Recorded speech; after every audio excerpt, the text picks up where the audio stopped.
নেপোলিয়নের মিশর অভিযানের ফলাফল। যদিও খুব অল্প সময়ের জন্য নেপোলিয়ন মিশরে আধিপত্য বিস্তার করতে সক্ষম হয়েছিল, তথাপি তার ফলাফল ছিল সুদূরপ্রসারী। আমরা নেপোলিয়নের মিশর অভিযানের বিভিন্ন ফলাফল নিয়ে যদি আলোচনা করি, কয়েকটা বিষয় আমরা দেখতে পারব। যেমন মিশরে মামলুক শাসনের পতন ঘটেছিল তার অভিযানের মধ্য দিয়ে।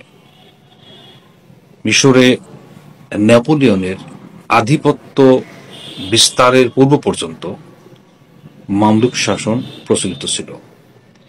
নেপোলিয়ন যখন মিশর আক্রমণ করে, তখন তাকে মামলুকদের সঙ্গে সংঘর্ষে যেতে হয় এবং ওই যুদ্ধে মামলুকরা পরাজিত হয়।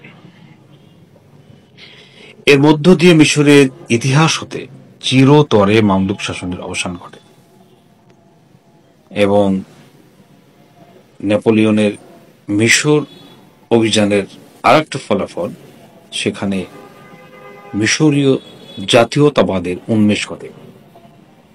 নেপোলিয়ন মিশর অধিকার করলে মুসলিম বিশ্ব ফরাসি বিপ্লব সম্পর্কে জানতে পারে এবং তারাও জাতীয়তাবাদের মন্ত্রে উদ্বুদ্ধ হয়।